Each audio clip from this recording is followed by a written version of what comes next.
Welcome, everybody, to Pokésports Plus, a Pokemon esports podcast where we talk with all different kinds of people from the Pokemon community. I'm Mike, and I play with one Pokemon on the field.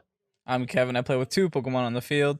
And today we are here with Griffin Ledingham, the owner or the creator of Pikalytics.com. If you've ever taken a deep dive enough into team building or into just the basic usages of Pokemon, you'll have already heard of Pikalytics, where you can check analytics of all your favorite Pokemon. Griffin, welcome to the show. Thank you for having me. It's awesome to be here. Tell us a little bit about your history with Pokemon and how it kind of led you to Pikalytics. Sure, absolutely. I'm a 90s kid. I grew up playing the Pokemon series. Game Boy Color, actually Game Boy Original, I had one of those, and then Game Boy Color. But the first game I really got into was Pokemon Yellow. Nice. After that, Pokemon Silver. And then after Pokemon Silver, I actually dropped off for a while. Came back around Gen 4 and picked up Soul Silver actually as my intro back into the series. And I caught my Lugia. And I went on the internet and I'm like, how do I make this the best for battling? And I found this site Smogon and hopped on there and started reading about walls and stuff. And so having absolutely no idea what I was doing, I cruised onto to grab some vitamins, and I just started putting random defensive stats onto my Lugia. And I'm like, man, I'm doing this right. Like, this is how you competitively battle.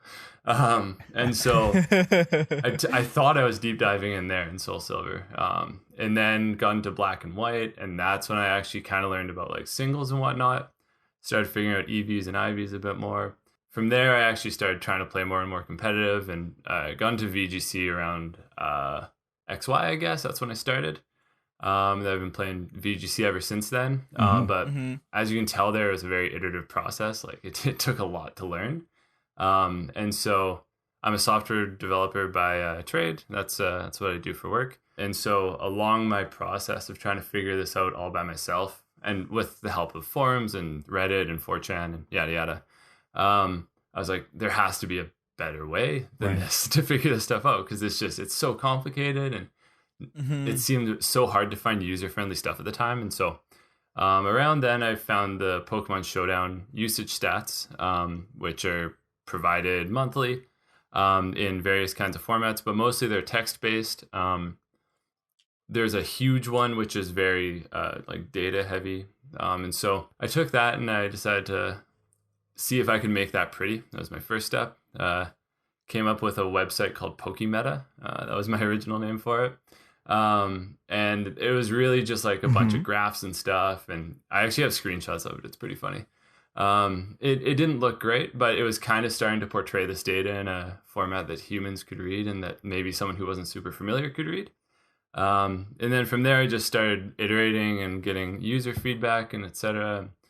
Started sharing it with Reddit early on and got lots of feedback there. And then as traffic picked up, just kept iterating. And then it kind of turned more into a heavy like stats site where I was trying to represent just all the numbers in one place for people to see. And that's pretty much where it is today. Like still iterated a ton on it, but I mean, it's kind of been at its core state for a couple of years now. So it started out pretty much what it is now, just you kept adding and adding and adding. Like I'm seeing things on the site like damage calculators and team builders and Pokemon Go even has stats on there. How do you get the information from Pokemon Go? Oh, that one's pretty cool. There's a piece of software called Pokebattler, I believe. Or there's a few similar sites, but what they've done is they've basically made a battle simulator where you can simulate every Pokemon Go Pokemon against every other Pokemon Go Pokemon with every moveset. What? And so, yeah, from that, you can calculate all these rankings and stuff. And it's a piece of open source software. So the people that make the software, they actually have their own website where they display the stats. And so I grabbed the software and I crunched some of my own data on it, and I chucked it up into my kind of Pikalytics UI shell there. I found their data source and found a way to translate that into the UI that like I know that my users like reading and stuff. That's so cool. I mean, for us, neither Kevin nor I are big Pokemon Go fans, and I assume that some people in our audience are, but I assume that most of the people in our audience are Pokemon enthusiasts. So Mhm. they'll have heard of Pokemon Go, or they'll have played Pokemon Go back when, it was having its boom in 2016. Yeah. But I think it's still very interesting for non Pogo fans to know, these different kinds of, like, there is a meta for Pokemon Go Yeah. at this point, which is interesting. What's the significance? Just so I know, I'm looking at the page right now of lead, closer, switch, charger, attacker consistency. Like, are those all metrics that the site looks at? Yeah. So it determines kind of. I actually couldn't get too heavily into the core of the simulator since it is a big open source project lots of people have worked on. Mhm. So I don't actually know every inner working of it, but those are really just like in the Pokemon Go PvP system, it's 3v3, and you generally have sweepers and whatnot, and so you try and clean up as much as their team, and then you end up with your closer at the end who's kind of tanking the hits of what remains, and maybe you don't have perfect type matchups at that point, but they make for a good closer just to finish off, or Oh, like kind of like a sweeper. yeah, exactly. And like Altaria is actually a surprisingly good lead because it just chunks things right at the start, and then as soon as a counter comes in, you swap it out right away, and so it makes for a good lead. And there's actually a lot of cool parallels to how you play like real Pokemon. So this is all Altaria needed. It just needed Pokemon Go to be used. Exactly, right? And followed by Registeel. It's like, what? Yeah, really. Even just the top 5 are like, I have never seen most of these in play. Altaria, Registeel, Deoxys Defense, Azumarill, Zweilous. Like, I forgot Vigoroth is a Pokemon. yeah, right? Yeah, it's cool. It's cool to see. Mhm. That's really interesting. But back to the VGC 20 and the actually more than just VGC 2020, we've also got overused and Ubers in the Pokemon Sword and Shield category. So these are all taken from monthly Pokemon Showdown statistics. That's correct. Yeah. Interesting. Is it always the first of the month, or what is that like? Generally, yeah. So stats have been coming up really quick the last few months from them, which is awesome. So it's been the first of the month, and all of people tweeting at me like, "Hey, when is it coming up?" And I'm like, oh man, it's the first of the month. This just happened. Like, I got to get on this. And so yeah, it's been pretty consistently first of the month. So what does that take on your end? What do you have to do once the first of the month happens? It's actually not too bad on my end. I've written a lot of scripts and stuff. This used to be significantly more manual, but I mean, as the years have gone, I've automated a lot more just because that's what I like to do. And so it's really just running a suite of scripts that I've written for myself, and they pull all the data and then they format it nicely for my site, and then they upload it to the site and they make sure the deploy is smooth and all that. And it takes a little bit, but it's not too much of my time at this point to do the monthly iteration, which is nice. I mean, I was definitely curious looking at the usage stats, because I wasn't sure up until just this moment that it was always at the first of the month. So, going back and looking at the site often and seeing, Togekiss and Incineroar at 63%, at 60%, I'm like, oh, is this still a thing? Like, it's so interesting now that season 3 happened kind of like right around the first of the month, right? So everybody started using the same kind of Pokemon because they thought that those Pokemon would be really good. Absolutely. I will say there's one other way that I've gotten the data before. And so that has been at the start of a new game or something. Because like when Sword and Shield released, there wasn't a month of data on Showdown for them to publish usage stats. And so I actually, a couple of years ago, I think I might have done it for Let's Go Pikachu Eevee first, but I wrote a replay crawler for the Showdown server nexus.psim. And so that's often where they have early formats, like long before they're actually ready to put on the proper Showdown servers. I don't actually know if they're affiliated with one another or if they're independent projects, but I wrote a replay crawler that was just watching public games coming in and then just collecting data on them. Cool. And so what that allowed me to do was kind of get really early data in real time to put up on Pikalytics. And so I wrote them so they could parse the data into the format of Pikalytics. And what that meant was like for LGPE, which was not a competitive game whatsoever. But by launch day, I already had like a week of data that I'd been crawling. And so on the day the game came out, I put that up, and there was already a pretty defined meta for the game before it even released. Wow. Which is pretty cool. And it was actually really scary because I was just doing this for fun. Like, it wasn't meant to be a competitive game or anything. And I was just like, hey, maybe I'll show people some stats. And then I saw the people running that server, they saw my usage stats and they started making bans based on my stats. Oh. And I was like, oh no, this wasn't what I meant for whatsoever. This isn't where I wanted this to go. These are not perfect stats. Pikalytics defining the metagame. Do you find that still happening with overused or Ubers, like looking at your usage stats, or do you think that they're collecting that on their own? Yeah, it's definitely on their own. Like, since I'm using Smogon's usage dumps, they will generally make all the bans and stuff on theirs, and so you'll often see their OU tiers go out right before my data comes up because they generally will crunch the data themselves. I mean, since Smogon mostly focuses on the 1v1, they'll put up their own infographics and stuff generally before the data is even done processing on their end. And so you get hints of the meta from them in the singles formats and stuff, and then once the data is live is generally when I can pick it up. Now I'm looking at Pikalytics, and a lot of our viewers are actually starting to get into competitive. Like, they tell us, hey, I'm trying to get into competitive, your podcast is great. They don't know how easy they have it by having Pikalytics.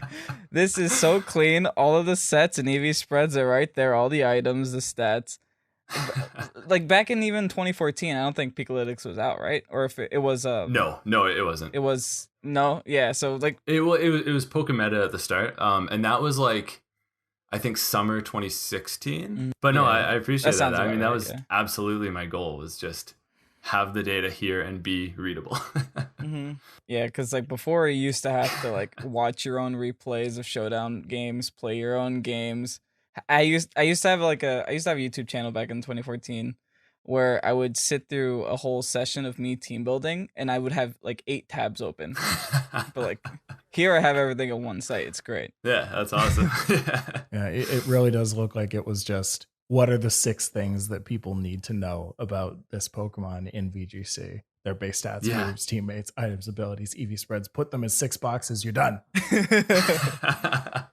Absolutely. My original build of the website was done on a 1920 by 1080 monitor, and so that's kind of where the site is perfect.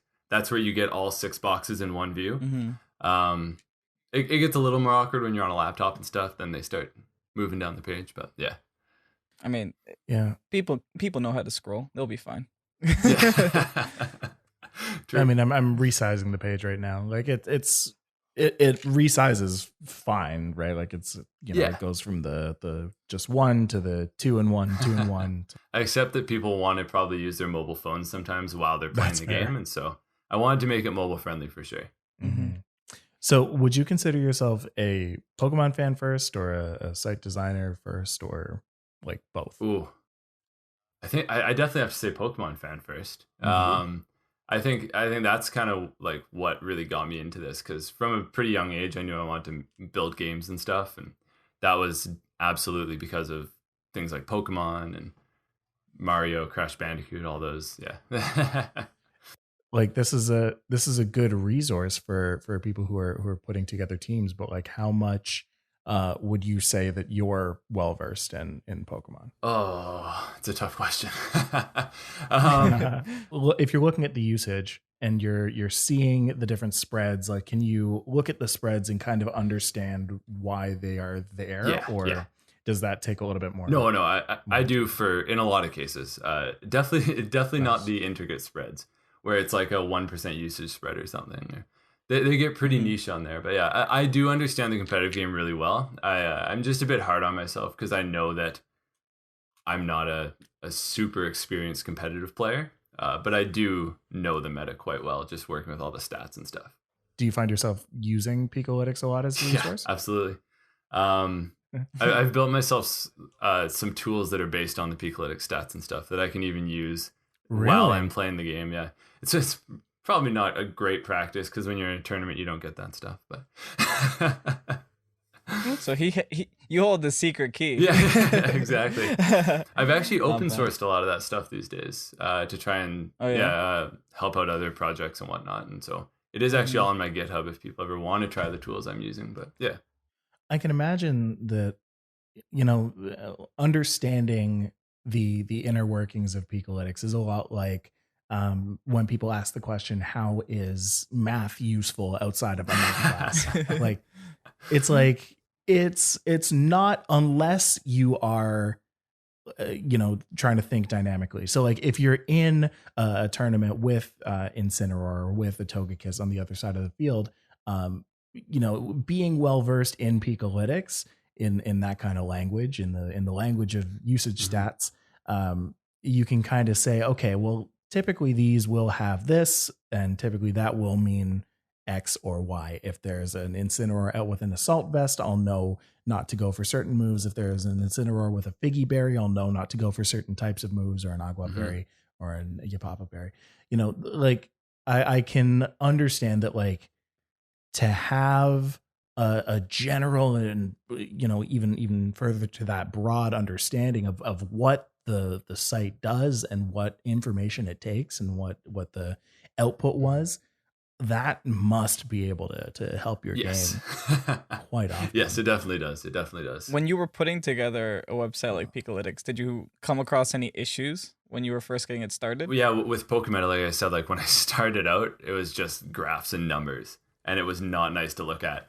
And that's actually a really hard challenge, is trying to figure, like, looking at hundreds of thousands, millions of numbers and be like, how do I show this nicely so it makes sense? Like, and yeah, it went through a lot of changes. And I mean, I think that was probably my biggest stumbling point, just because I was trying to make it simple first, user-friendly first, new player first. And that's a huge challenge, trying to figure out how to make this crazy complicated data set accessible to a new player. Yeah, so that was definitely one of the foremost challenges. Another big thing that I've run into over the years is scaling the site up, just because it's got more and more traffic and traction and stuff.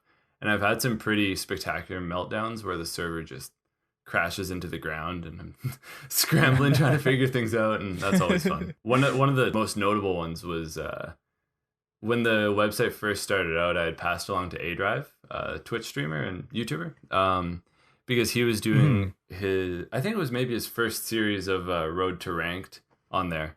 And so I passed along to him. I was like, hey, like, maybe this can help you out and whatnot. And he started using it, and he's like, oh, man, this is really cool. And so he ended up showing it off on his stream one day, and I wasn't ready whatsoever. And I was actually watching his stream at the time too. And so within within 30 seconds probably of him announcing it on there, I had thousands of people slamming my server. Wow. And there was a bug when multiple people tried to do the same action at the same time, but I'd never had nearly enough traffic to ever hit this bug. And so when all these people suddenly rushed in, the server just fell over. And you could see A-Drive's face drop on the stream. He's like, oh crap, I think I just broke people. and he started tweeting me at that moment, and I had Twitter open, and I was like seeing this all happen in real time on his stream while I'm trying to frantically fix the server, and it was really funny. Hey, I broke this thing that you worked so hard. Yeah. I mean, it had to happen one day, right? It did, right? Yeah, it just hardened me quicker than I ever thought it would happen. So it was pretty funny. Wow. A builder walks up to this person in town, and he says, hey, I just built a bridge to get on over to the people across the river there. Tell your friends. So he tells his friends, and he tells 17,000 people, and then they all just kind of slam the bridge at the same time. The bridge collapses. It's like Griffin just made a sandcastle and A-Drive came and kicked it over. I mean, the metaphors write themselves. Yeah.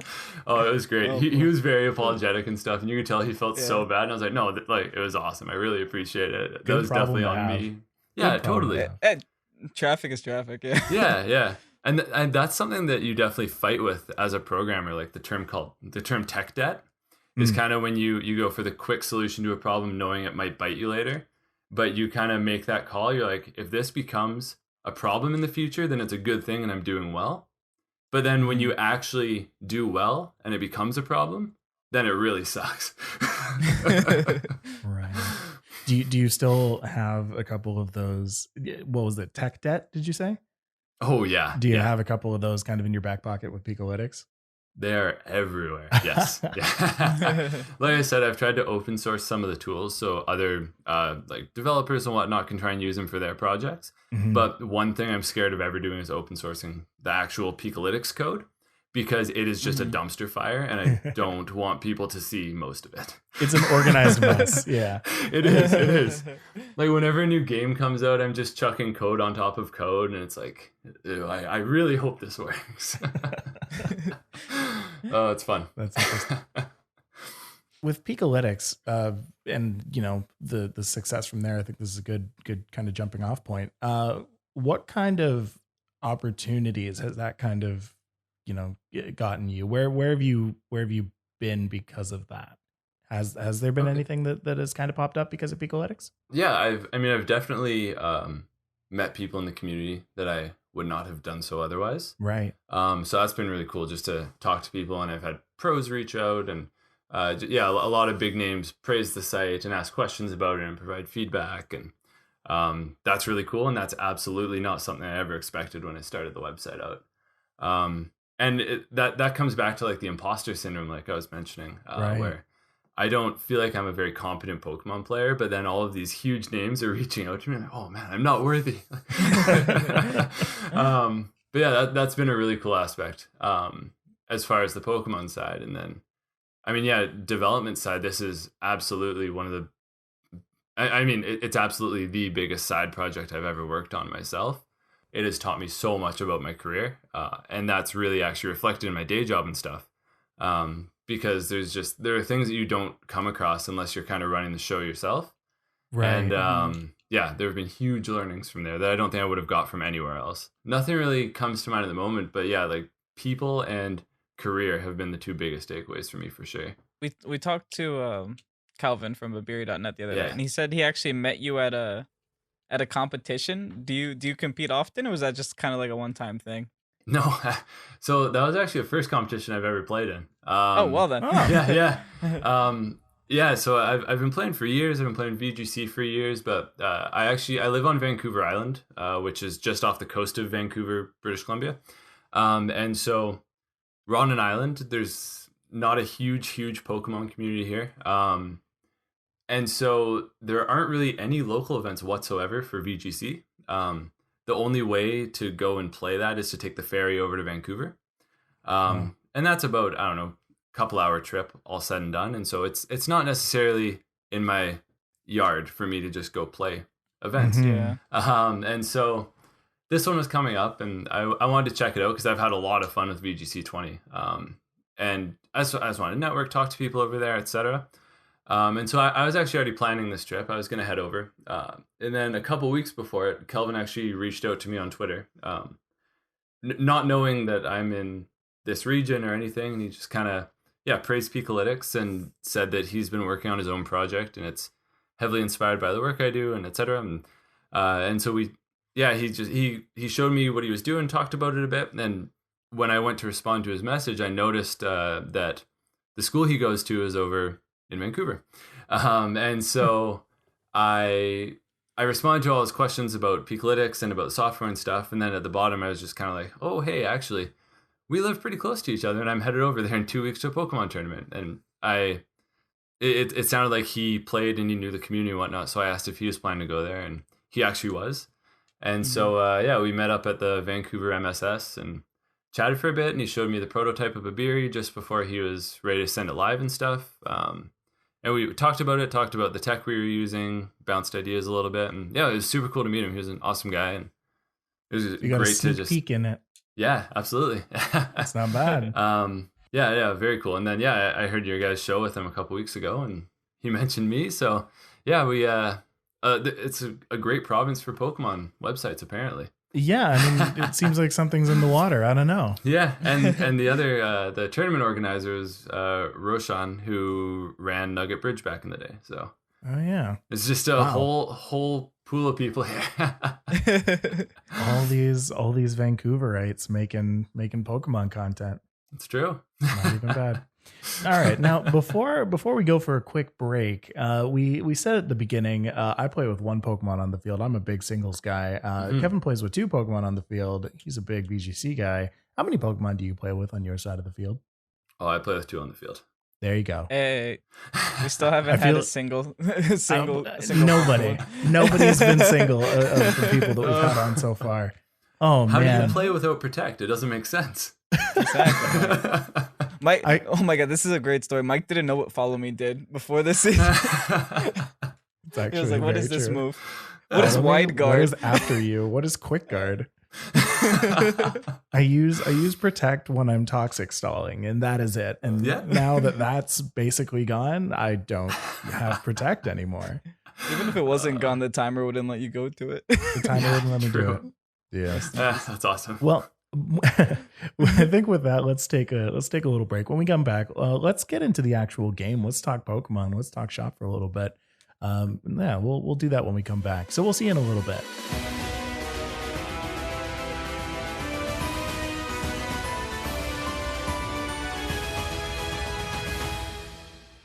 Welcome back to Pokésports Plus and our conversation with Griffin Ledingham, aka the creator of Pikalytics. Griffin, what have you been up to lately in terms of competitive Pokemon? You said that that MSS was one of the first ones that you went to in a while. Are you still planning on getting into competitive at all, or are you just kind of playing it on your own? A bit of both. I really like playing on Showdown. I really like playing on ladder on console. Mm-hmm. I've been hitting Master Ball every season because you need that BP, you know. True. So I definitely intend to keep doing that. Like I mentioned, being kind of exiled away on an island, it's tough to keep up with competitive. Right. So I don't know if I'll have a whole lot of chance to carry on with that. Actually having my first kid in 3 weeks. And so congratulations. Thank you very much. So that doesn't help the tournament scene, you know? Right. Might make it tougher. So I definitely intend on continuing to play console, but real life tournament, it's hard to get to. It's hard to make work. As people who qualify for worlds will tell you, it's a grind. Oh yes. Do you compete in the international challenges at all? I missed this last one. I have on the on previous games and whatnot. Oh, are you thinking of doing it for this month? Potentially. We'll see. We'll see. Right. Free well, t-shirt, see how the schedule man. goes. Kid coming in 3 months.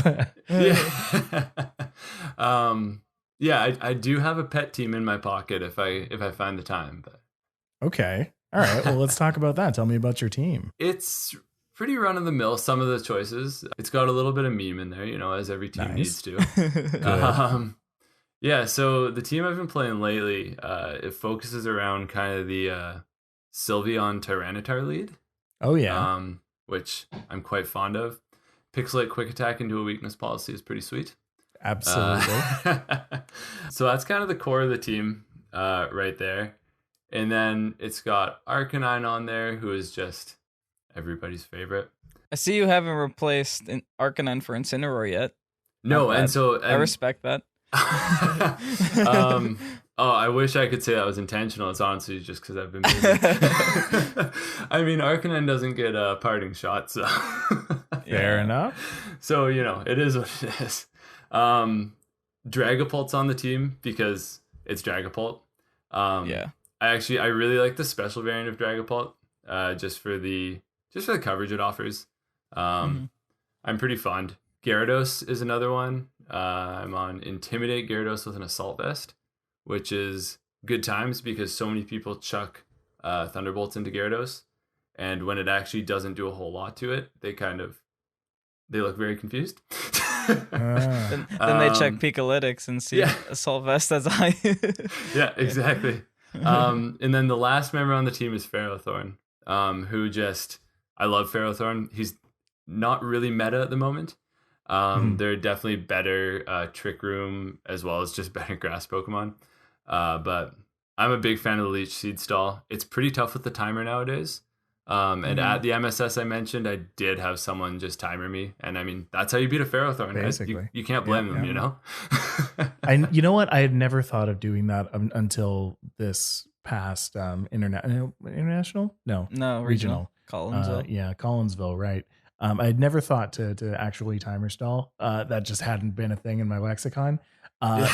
But I mean, there were so many times where I was just stalled out. And I'm like, well, how could I have possibly beaten this? This Pokemon's just too defensive. Answer is you just beat as much as you can, and then you take a lot of time in your turns. I don't know.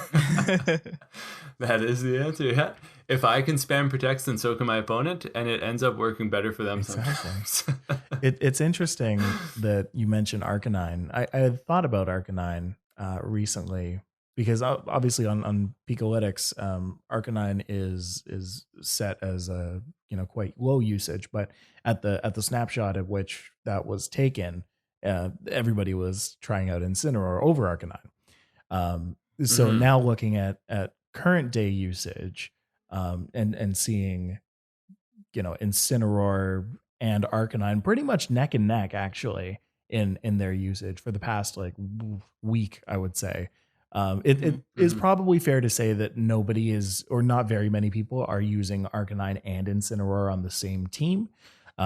So to see Incineroar up at around 25 to 28% and Arcanine at literally 27, 26, it's probably like fair to say that about 50% of teams are using either a Arcanine or a Incineroar. I'm curious, kind of what your thoughts on the divide between Arcanine and Incineroar are.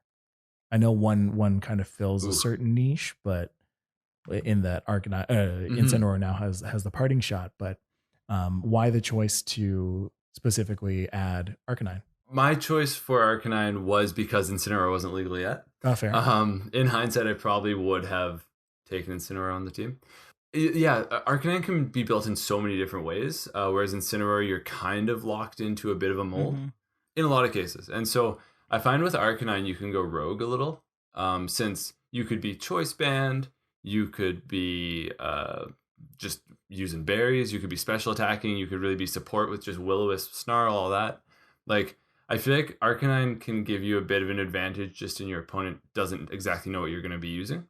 Like throwing out a wild charge with a choice band, that hurts. You might not be expecting that necessarily. And so that's one of the angles I like for Arcanine still to this day. But Arcanine doesn't have Fake Out, and Fake Out's pretty good. I mean, I've always said this, Arcanine is one of the most versatile Pokemon that I've ever seen. It could do almost anything. Yeah. What it does have over Incineroar, though, is that it's a lot faster with its snarls. That's one thing I will say.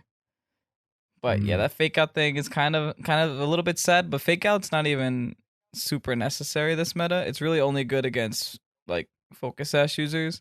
And if they expect it, they could just D-Max. And it's like, oh, okay. Wasted my Fake Out. Yeah, for sure. And that's where Extreme Speed works well on Arcanine. Yeah. If you need it for the Focus Sash instead of the interrupts, then yeah. It fills the void okay. Just takes an extra turn, but yeah. But yeah, no, that's very true. Arcanine, it's crazy how versatile Arcanine is for being a monotype Pokemon. Like Incineroar has that dark typing there, but yeah, it's pretty wild. Fire type in general is just such a defensive typing. You wouldn't expect it out of a monotype, but there's 5 resistances on a fire type Pokemon. Yeah. It's crazy. It is. I really thought that Incineroar would have been better than it turned out to be, but I feel like the fact that it can't be touched by prankster moves is one thing, but people kind of work around it pretty well. I think. For sure. But I think that was kind of the shift that happened at the beginning of the month, though, is everybody was prepared for Incineroar to be this extreme powerhouse, so everybody did their research. Yeah. Absolutely. And so like that meta was over before it began. I think the issue with Incineroar right now is there's like no good Xerneas replacement to pair it next to. Right? It's like with the closest thing. I mean, I guess. The closest thing you really have to it is like crit Togekiss. Right. Yeah. But even then everyone has a counter for it on their team because it's on like what, 60% of teams? Right. Yeah. Also because Rhyperior exists. I'm interested in this new Dusclops advent as well. Like I'm not used to seeing Dusclops. I don't play, or I never used to play VGC. So was this a thing before, Kevin? I mean, it's always been like a trick room setter, very reliable trick room setter. Issue with it being you're kind of committed to EVLA with the Dusclops, so you're not gonna have a mental herb for taunts and stuff. So it's an easy taunter, but we have the situation now with Dusclops that it uses ally switch. If it expects you, it could just ally switch and then trick room with the adjacent Pokemon. You can't fake it out because it's a ghost type. It's pretty reliable in that sense. But yeah, it's very hard to one shot a Dusclops. I don't know if you've ever tried it. It's like it's very hard to one shot it. Like I'm running a team with Passimian and Life Orb Duraludon. There's one very specific combination that I have to do with Knockoff and Max Wormwind just to OHKO. Right. That's my Dusclops count. It relies on me not getting follow lead. Which 90% of the time will also happen. Yeah. You gotta play the roads, you know? I mean, the one good thing about Dusclops is it doesn't do much other than that, right? So if you could just make him not switch and play defensively, you could just run out the trick room. So we had said Pixelite Sylveon, Absolutely. the Tyranitar with weakness policy, the Arcanine. Do you remember the other ones on your team? Dragapult, Gyarados, and Ferrothorn were the other three. Yeah. Oh, right. Gyarados. Yeah. I flip-flopped a lot on the Gyarados slot. I really wanted Rotom Wash in there. I really wanted Gastrodon in there. I wanted a lot of things, but I just love Assault Vest Gyarados so much. Interesting. Assault Vest, though. Why that? Yeah. Gyarados is a powerhouse. Yeah. Fair. Biggest thing is just because Rotom is so popular. Thunderbolts. And they're generally going to be expecting either like a band on a Gyarados or some sort of a berry or etc. And so it's often assumed that you can just chuck Thunderbolts into it pretty freely. But I've got it, pretty especially defensive invested as well as Assault Vest. And so it can take them, and it can take a few pretty easily in Dynamax. And so it's, even if it just buys you a turn where they use the very wrong move and they're surprised, that's often enough for Gyarados to come in and just maybe OHKO a Pokemon, or at least it's coming in and intimidating, taking a hit and doing some damage. Here's a question I have for everyone. We had a situation where we were talking about this on the previous pod. With Pokemon, with learning competitive, the game doesn't really do much in terms of explaining to you what IVs, EVs, or anything of that nature at all. Where did everyone here learn how to play competitive? I'll go first. So for me, it was like I learned a lot from online forums, a lot of trial and error, and just trying to go out in the wild and noticing my stat changes. Like I actually noticed it because I'm like, I'm training around a lot of Dusclopses. Why am I getting a lot more special defense than normal when I level up? I'm confused. Yeah, you noticed that? Blowing me away right now. Oh, like, This game was built around the fact that you wouldn't. That's amazing. I actually noticed that, and I was like, what? I was like 10. You're a genius. When Dusclops was around. Jeez. You're a child prodigy. Nah, don't say that. That's awesome. What happened? Yeah, what happened? I decided to make a podcast. I love how confused people used to be about it in Gen 1. Yeah. How people would say, like, don't use rare candies because it makes your Pokemon level up weaker. Oh, yeah. And it's just because people didn't understand how EVs compounded in Gen 1. And so people would be scared of rare candying their favorite Pokemon because they didn't want them to get weaker, but actually not how it works at all. Yeah. I do very, very subtly remember exactly that. People are like, no, don't use rare candies. You think they're good, but they're not. And I'm like, Yeah. but a level is stats for everything. And they're like, no, it can be more. Oh man, I think I learned about EVs. Okay, so I learned about EVs like far before I learned about IVs by a long shot. I think I learned about EVs Gen 5. Yeah, end of Gen 4, beginning of Gen what? 5. Oh, so that's No, what no, 5 is? Yeah, it was either 4 or 5. It was 5. Yeah, like I had started looking at some YouTube videos. I think like YouTube was a thing already by then. People were like, oh, I max special attacked my Ampharos or whatever. And I'm like, really? What does that mean? And so I look that up. I go to, I don't know if Bulbapedia was a thing back then, but at some point, Bulbapedia taught me nearly everything I know. And that was back in the day where you had to grind certain Pokemon, right? So you're going into Route whatever and taking down Rattatas like over and over and over just to get, I believe it was Attack, or Raticates to get like twice that. To attack. And then, learning what the cap was a whole thing, and trying not to miss that. I very distinctly remember having like a Post-it or a like little sheet of paper where I would put a little tick every single time I took out a Rattata. Oh yeah, because it had the 255. There was no cap yet. Right, because you didn't want to hit that 255. You wanted to stop very finely at 252. I did the exact same thing. Those notches on the paper, that was the only way. Yeah. Like you were not going to remember it. You'd vitamin up to 100, and then you go from there. Yep. That's right. Yeah. And then I'd like, sometimes it would be late at night and I'd go to sleep and I'd come back the next day and I'd look at my notebook and I'm like, oh no, I completely forgot where I was. And then you just have to start over, just breed a new one, try again. Right. Because it has to be perfect. There's no other option. And it's been so long, I don't even remember how I used to. Were there judges back in the day? For IVs? No, Yeah. I don't think so. I think Gen 6 or Gen 5, maybe. I don't know. I didn't play Gen 5, but Gen 6 had it. Yeah, I don't even think that I IV bred in Gen 5. I think that fully started in Gen 6, or Gen 6 was catastrophic enough for my learning that I completely forgot about what Gen 5 was. I think you can, if you level up to 50 with, or I mean, if you level up at all, I guess you can see with stats what they're supposed to be. If you have 31, that'd be the way to do it. Like the worst thing. That's why I said these people getting into it now have it easy. Oh man. How did you learn about the inner workings? So yeah, EVs. Like I mentioned earlier, that was with Lugia, and so that was my first exposure to EVs. Was looking up on Smogon and seeing, oh yeah, Lugia can be this kind of wall. You give it these stats, whatever. I went and bought my vitamins, chucked them in, and thought I was done. Wasn't really the case.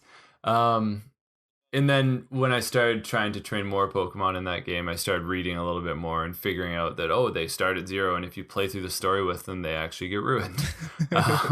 And so it kind of progressed there with EVs. I don't think I had a clue about IVs at this point. I would see those numbers like 31, 31, and I would just think, oh, I have to try and make them as good as I can in that stat. And that was all I had for a while. Huh. I think one of the first times I really realized about IVs was actually the school I went to had a Pokemon club there, and the guys in the club there actually were the ones who really kind of got me into VGC in the first place. Mm-hmm. And so they were really big competitors actually in BC and stuff. And I remember wonder trading with random people, or is that what it was called? Mm-hmm. I think so. And I got a Ghastly that had 5 shapes marked on it. And I asked them, I was like, what does this mean? Like, I've never seen one with these markings before. And yeah, they kind of explained it to me, ran me through the whole process. And then I started reading on it. I was like, holy, this is crazy. My Pokemon can be and also better. Why did and why did this person send me a almost perfect Ghastly? What are they doing? Like, don't they need this one? Can I give it back? Turns out they don't. yeah, exactly. Here, I have a Lugia. Yeah. I swear it's a really good special one. Yeah, so I think that's really when I kind of first clicked there what IVs were doing and how they were being marked and stuff. And so yeah, wonder trading and whatnot. I got into IVs actually pretty late, because wonder trading was Gen 6 or something, I think. Yeah. And so from there, that's when I learned about breeding and etc. And then it's all downhill from there. Right. Many thousands of hours later, here we are. It's so funny that you say, the team that you play in game are basically ruined. Like, it's absolutely true. Like, I had never understood it until just a couple of years ago when I started learning about, EVs and IVs and all that stuff, Gen 5 grinding the Rattatas. Yeah.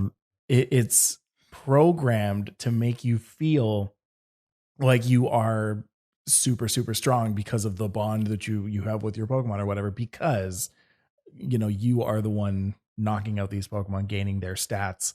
And then by the end of the game, you have like this, although it's kind of a mess in how their EVs are laid out, like none of the people that you face in game, the NPCs, like their Pokemon are specifically not EV trained, so that you can take them down with Pokemon that, you know, generally shouldn't be taking these Pokemon down if you're playing on a truly competitive sense. Yeah.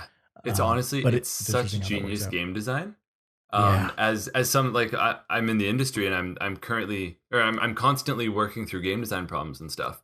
And I frequently reference back to Pokemon and how they do such a good job of like storytelling with these crazy underlying mechanics without showing them to the players whatsoever. And it's, they're displaying the narrative of the anime that everyone knows and stuff, where you grow with your Pokemon, and it's actually these crazy math formulas that you have no idea about as you're playing through the game. Like, it's wild. Just the damage calc formula is intimidating. I've seen it. Yeah. Mike has talked about it. I've talked about it. I've gone into like a crazy 4 a.m. rabbit hole trying to understand what damage calcs do, and trying to like pinpoint, okay, this has this influence on the damage because of this and this and this and this, like, and then applying it to the actual game, like to put up rain and to put down a terrain and to have an item and to do this, and like the information is all there, but it's so hard to just remember on hand all of the calculations that need to happen. And at the end of all of those calculations, you're just like, yeah, it should probably take it out. Like, there's a 15% chance it won't. That's about as far as I've gotten with it. It's like, now I'm like, I feel like this will work. I play most of my games off of emotion. Yeah, that's fair. It seems that's about fair. right. Yeah. Oh, it's so cool jumping into damage calculators. Like when I was first exposed to that, just seeing the numbers changing and noticing how dramatically I can affect the results by setting up these different things and changing like my stats so pro. slightly. Yeah, it's crazy. It's like the meme where the girl has all the math symbols floating around her face and stuff. Yep. Yeah. That was literally the thumbnail of that episode. We talked about. Except we had a Pikachu with math. That's exactly what it was. Yeah, it's so cool. And when you learn how to EV spread based on that, when you're trying to not get O-code by a certain Pokemon and stuff, that's just even next level. That's crazy. Optimizing. Yeah. Mm-hmm. That's where we go to Pikalytics and we take those sets. Yeah. Me too. Nice segue. Someone's doing this better. Nice segue. Back to Pikalytics. One last thing before we go. What is in the future for Pikalytics? Do you have anything planned, or is it kind of following? Is it where you want it to be? Oh, yeah. There are so many places I could take the website, and the biggest factor is just time and the ability to make something look pretty. I have so many pieces of code like stored on my personal computer and stuff for different features and whatnot. Like I've probably rebuilt the team builder like 15 times, and I've never let any of that go out public because I'm just not happy with it. And I'm also really not happy with the current team builder, just going on the record to say that. I want it to be so much better, but I have a tough time, like trying to represent it the way I want. But yeah, there's constantly projects that I'm working on for the site. And sometimes they make it out there. Like, the team builder was one of those. The Pokemon Go thing was something that I saw this one and I was like, holy crap, I should just do that tonight. Right. And so sometimes these things work, sometimes they don't. But yeah, I really just want to find ways to go into the data more, because I mean, there's so much data out there for us, and there's so much you can do with it.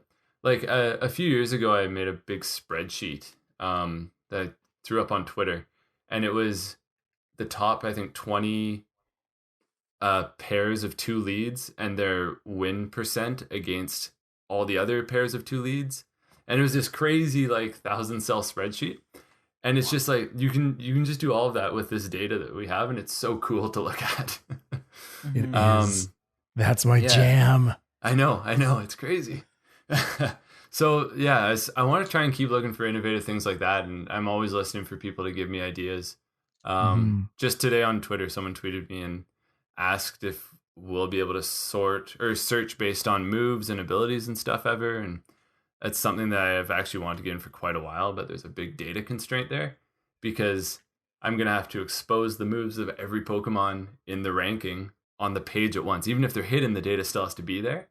And that's a lot of data, and I don't want to like slow people's computers down. And so there's always this constant struggle of if I want to do something cool and if I want to keep the site working nicely. And then I'm noticing on the tournaments page, I mean, you've got the past 4 years of, well, 3 and a bit of VGC teams, and then VGC 20. Like, is that just a index that you create, after the fact, like after the year is done? Do you post everybody's teams, or is that something that you would want to roll out kind of in real time? I do that one when possible. So Pokemon shares regional results and stuff on their official website every once in a while. I don't think any are up at the moment. I haven't actually checked in a week or two. But I wrote a bot that just kind of grabs all that data and turns it into Pikalytics data. And so, yeah, I kind of rely on Pokemon for that. I know a lot of the other sites, a lot of the popular sites like VGC Stats, for example, they collect data from the tournaments that are going on currently. I'm not doing any of that. They're doing a way better job at mapping tournaments than I am. So please use them for tournaments. As well as, yeah, like Babiri for daily stats. I can't do that. And so they're a great resource to have on the side of Pikalytics. But yeah, like these are just things that at the core of Pikalytics, I'm just trying to take the data that's out there and turn it into user-friendly. And so I'm basically just always looking for different data sources that Pokemon's exposing, or yeah, like Showdown is exposing, etc. Perfect. I've hooked Pokemon Home into a like packet sniffer to watch the network traffic to see if I could use it to collect ranked data on there, but I think they've actually got it pretty encrypted. The old Pokemon GL, you could actually get the data off of that really easily. And so for all of like Sun and Moon, I had all the GL data crunching on there, but I don't think we can do that with Pokemon Home, unfortunately. Pokemon Jail, more like. Nice. Mike, you got him. Nice. All right. All right. I think with that, let's call it a day. Griffin, thank you so much for joining us. This conversation has been amazing. I've really enjoyed that. Thank you guys. Yeah, I love the work that you guys do with your podcast, and I've been listening for quite a while. Actually, I was pretty stoked when you reached out to me. I love meeting more people in the community and finding other content creators and resources. And so I was really stoked when you guys reached out to me. It was awesome to talk to you Thanks guys. so I appreciate that. Yeah, no, that's something that this podcast has really kind of allowed us to do as well, is just to talk to the people who are doing things that we already know of, or people that our listeners have kind of exposed us to, and just kind of getting to sit down and having a conversation with them is very we feel very lucky to be able to do that.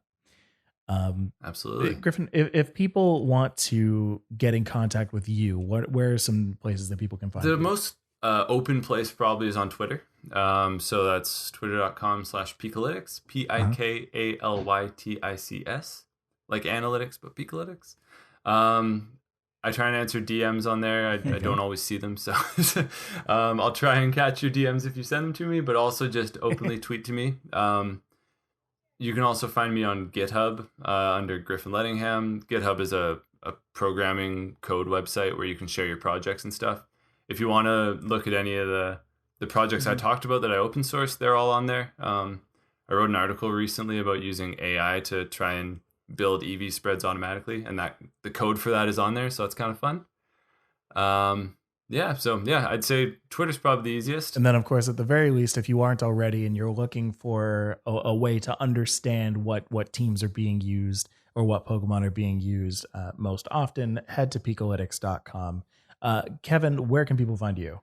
Twitter and Instagram, X-Rays Ovation. Same here. You can find me on Twitter and Instagram at StillJustMike. You can find the podcast at Pokesports Pod on Twitter or Pokesports Podcast on where the other places, Instagram or Patreon. Everywhere else. Everywhere else. You look up Pokesports, you'll find us eventually. Guys, until then, again, thank you so much for joining us, Griffin. We've been having a great conversation, and I hope to see everybody next time. Peace out. Later. Bye-bye.